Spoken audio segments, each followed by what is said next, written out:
Alright mga bro idol, good morning. I'm Richard Molina of Richard Molina Fishing at nandito po ako ngayon sa Sibuyan Island. So nag-fishing ako. 2 weeks na rin, no? At nakahuli na rin ng magagandang isda, no? So nag-jigging ako gamit ang agimat jig. Nag-traditional fishing ako kung tawagin ay tao-tao, no? So sa jigging mga bro idol, lagi kong ginagamit agimat jig. Kasi napaka-effective naman talaga, no? Kahit yung mga nakabili na talagang nasasabi nila na effective talaga yung agimat jig. At unti-unti nang naging popular yung agimat jig. So, sa pagdami ng gumagamit ng agimat jig, mga bro idol, ay marami din ang naging curious kung saan ba talaga ginagawa ang agimat jig, no? Kung dito ba sa atin sa Pilipinas, kung dito ba sa Indonesia, or kung doon ba sa China. Well, sa video ito mga bro idol ay sasagutin ko kung saan ba talaga ngayon ginagawa ang agimat jig.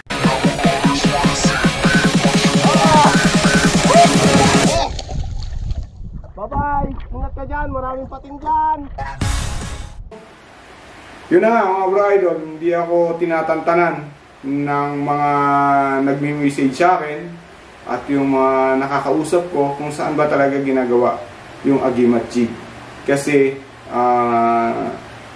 alam nila na unti-unti na dumadami yung gumagamit ng agimat jig. So saan ba talaga ginagawa ang agimat jig, no? Mga bro idol, isa lang po ang kasagutan. Pero bago ko yung sagutin mga bro idol, ay gusto ko munang ikwento sa inyo yung history ng agimat jig. Saan ba nagsimula ang agimat jig? Ang agimat jig mga bro idol ay nasa isip ko na mga 2019, no? One time kasi nagpi-fishing kami dyan sa Ambulong Reef, kasama ko yung mga pinsan ko, tsaka yung ibang mga angler, mga bandang alas 3 at alas 4 ng hapon, no? Pumunta kami mga umaga, mga alauna pa alas 2 pa no? Sila wala pa rin huli, pero that time nakahuli ako. Twin hook up pa, isang amberjack tsaka isang ruby snapper. So si Val Molina, yung routine angler namin dito, ay sumigaw. Grabe naman idol! Daw igwa kagid ko no agimat kami ko no dawi, pero ikaw ko no naka lambing pa, naka twin hook up pa, no? So sabi niya, power ta. Grabe ka naman idol kasi kami walang huli pero ikaw naka twin hook up ka pa, no? So sabi niya, baka may agimat ka diyan. Sabi ko wala naman, no? Mula noon nasasabi ko para magandang pangalan sa jig, agimat, no? Yun nga lang, hindi pa malaman kung paano gagawa ng agimat. Then later on, 2022, January, bago ako maaksidente, ay nag-message sa akin si Patrick Abijo Peña o Pat Jigs. Sabi niya, idol, baka gusto mo ng signature jig. Meron ako dito. Sabi ko, kung gusto ko kasi ng signature jig, dapat kakaiba, unique, walang kapareho, no? So, sabi niya, anong gusto mong jig? Sabi ko, meron akong jig na gusto. So, binigay ko sa kanya, tapos pinagawan niya ng molde. At, nang sumunod, na-aksidente nga ako, mga bro idol, kaya natigil muna. Then, kalagitnaan ng 2022 ay natuloy yung, yung paggawa ng sample. So, pinadalhan ako ng sample ni Pat Jig, no? So, ginamit ko at nakahuli. Sunod-sunod din yung huli, no? Pagkatapos noon ay nawala na naman yung agimat jig. Yung paggawa ng agimat jig ay natigil na naman. Hindi ko alam kay Pat Jigs kung bakit, no? Then December ay nag-message ulit sa akin ng 2022 na itutuloy na daw. Sabi ko okay, sabi ko go. Then January nga mga bro idol ay natuloy na nga ang paggawa ng agimat jig, no? So first order nga ay 100 pieces. Tapos ngayon, ang mga order ngayon ay nasa 220 pieces, no? So, in short, medyo naging mahaba-haba ang naging time frame para mabuo o mag-materialize, maging totoo yung agimat jig, no? So, December, nag-PM sa akin si Pat Jigs. Tapos, January, dumating sa akin yung item galing ng Kalibo, Aklan. Galing kay Christopher M. De La Rosa. At dun ko nalaman na yung molde ko pala ng Agimat Jig ay pinasa ni Pat Jigs kay Pete Malor Jig. Si Pete Malor Jig, mga bro idol, ay siya rin si Christopher M. De La Rosa ng Kalibo, Aklan. No? Isang magaling na artist yan. No? Hindi lang sa jigging, ay hindi lang sa jig making, pati sa mga iba-iba pa. No? So, doon ka nalaman na ang gumagawa na pala ngayon ng Agimat Jig ay si Pete Malor Jig. No? So, yun mga bro idol, ang kasagutan ng inyong mga tanong kung saan ginagawa ang Agimat Jig. Ang Agimat Jig po, ginagawa ngayon sa Kalibo, Aklan, via Pete Malor Jig. So, si Pete Malor Jig ang gumagawa kasi nandun sa kanya yung aking molde. So, exclusive po sa akin yung Agimat Jig kasi sa akin yung molde. No? Hindi po siya pwedeng mag-release ng Agimat Jig na hindi dadaan sa akin or hindi ko malalaman. No? So, honest to goodness yung aming deal ni Pete Malor Jig or ni Christopher M. De La Rosa. No? So, ngayon, ang Agimat Jig po ay in collaboration with Pat Jigs and Pete Malor Jig. No? So, ngayon mga bro idol, ipapakita ko sa inyo yung 10 kulay na available ngayon sa lineup ng Agimat Jig. Yan. So, pinadala niya sa akin to ni bro Nungi De La Rosa para sa ganun complete colors. So, i-unbox natin. You know? So, nakalagay dito. So, na yan. Christopher M. De La Rosa, Kalibo, Aklan. So, hindi po kayo pwedeng directly magpagawa kay Pete Malor Jig ng Agimat Jig kasi exclusive po sa akin yung Agimat Jig. Meaning, sa akin po yung molde at ako lang po ang pwedeng magbenta ng Agimat Jig. Right? So, buksan natin yung 10 kulay ng Agimat Jig. Dati kasi yung pinakita ko sa inyo, yung una kong mga video na ginawa ni Pat Jig ay 7 kulay lang yun. Yun. So, merong, teka lang, tanggalin ko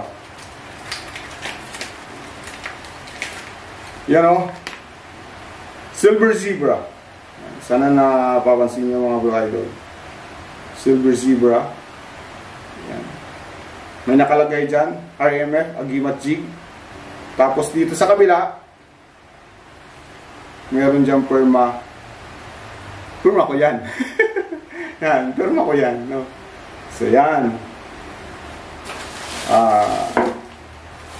Silver Zebra. Hindi ko natanggalin lahat sa plastic mga bro idol. No? Para hindi magkalat yung plastic dito. Tapos Magical Glow. Yan, blue pink, Magical Glow. Tapos blue pink Zebra.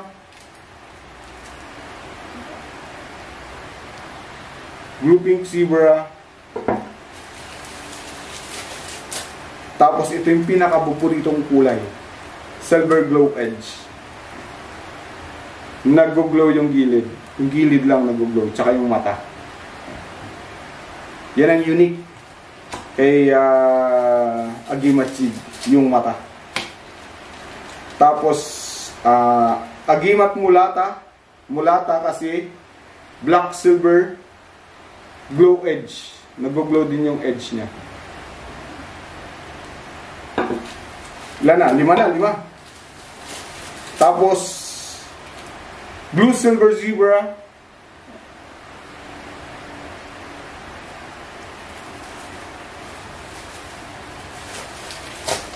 Tapos, pink silver zebra.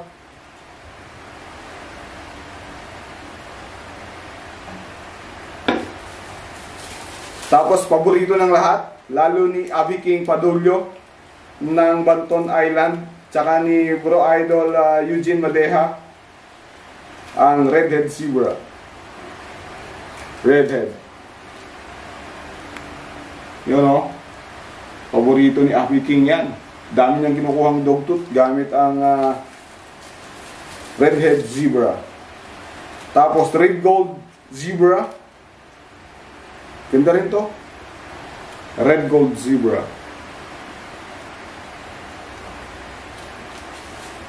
Tapos yung isang pinaka-mystical na agimat color. Ang agimat negra. Ayan. Agimat negra. Black, brown, agimat. Glow edge yan. Nag-glow yung edge. So, ilang kulay ito? Isa, dalawa, nakikita nyo mga brother. Tatlo, apat, lima, anim, pito, walo, siyam, sampu. At meron pang isang bagong kulay ngayon. Yung agimat reggae. No? Ito yung tricolor. Ano ba yun? Green, yellow. Basta ganun. Hindi ko masyadong hindi ko masyadong matandaan yung color eh. Papakita ko na lang sa inyo, no? Kung ano yung kulay na yun. Bagong kulay yun. So magiging 11 na ang kulay.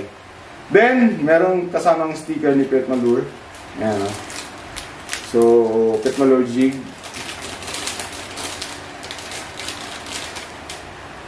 Ayan. Okay. So, yan po ang agimat jig, no? Na ginagawa ngayon ni Pet Malure jig. So, inuulit ko mga bro idol, exclusive lang po ito sa kay Richard Molina Fishing yung agimat jig kasi sa akin po yung molde, no? Wala pong ibang pwedeng magbenta ng agimat jig maliban po sa akin, no? Then, syempre, para may basbas, binabasbasan ko yan bago ibigay sa inyo para makahuli ng isda, no? Saka may perma yan. Okay? So, nasagot ko na po yung tanong nyo. Ang gumagawa po ng agimat jig ngayon ay dito lang po sa Kalibo, Aklan. Ganyang kaganda ang gawang Pinoy. Gawa po ni Pet Malure jig o ni Christopher Nuki M. De La Rosa. Okay. So, mga bro idol, si Pet Malure jig po ay hindi lang po agimat jig ang ginagawa. Meron din po siyang ginagawang mga jig, personal jig niya, personal na molde niya na binibenta niya rin. So, bumili din po ako sa kanya ng mga jig na kanya talagang binibenta. Kasi si Pet Malure jig ay hindi po pwedeng magbenta ng agimat jig. Unless sabihin sa akin ni Pet Malure na merong bibili at magbigay ako ng ng consent na pwede niyang i-release, no? Pero ipapadala pa rin sa akin yung bayad nun. Right? So, buksan natin itong binili ko sa kanya. Dami-dami ito. Nakailang minutes na tayo? 60 minutes? Nagsha-shut off kasi yung yung camera ko pagdating ng 29 minutes.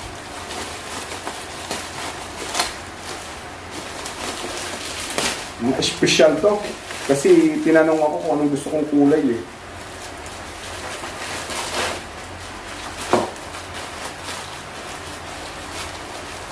Alright, bilisan na natin. Para may baka may sticker pa dito.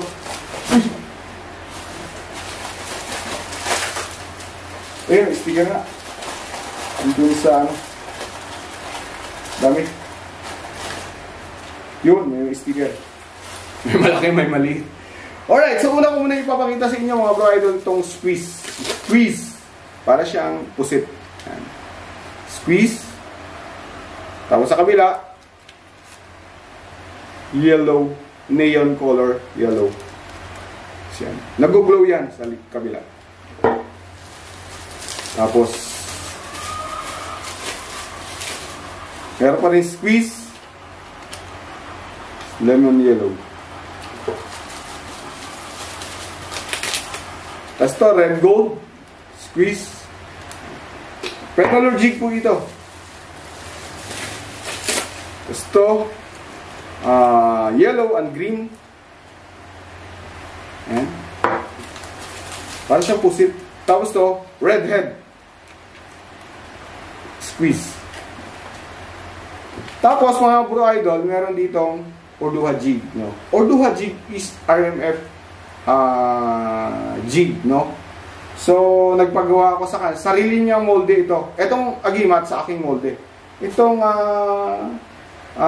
RMF Orduha ay sarili niyang molde. No? Sabi ko, gawan niya ako ng brand sa akin. No? Pero molde niya. So, unang jig, mga bro idol, ng Orduha ay Blue Pink Zebra. Tapos, Red Gold Zebra. Tapos, Amber Glow Edge pala. Amber Glow Edge. Yan. Amber Glow Edge. Silver Glow Edge pa rin sasabihin ko. Hindi na, uy. Yan. Tapos ito, ang isa is gano'n pa rin. Amber Glow Edge. Nag-glow po yung edge niya. No? Tapos, silver yung likod. Itong kulay po na ito na ganito, amber, ang nakahuli ng yellowfin tuna ko. No? Yung naging trending, naging viral, yung nagpaangat sa YouTube ko. Tapos, Silver Zebra, Orduha, RMF Orduha. Yan. Tapos last,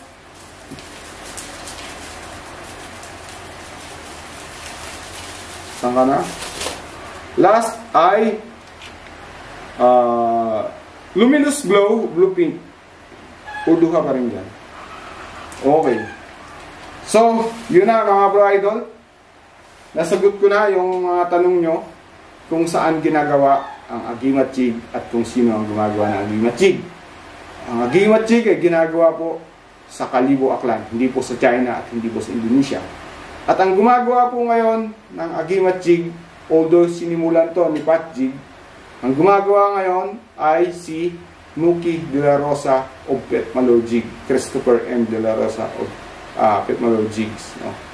So, yung agimat jig mga bro idol is in collaboration with Pat Jigs and Pet Malor Jigs.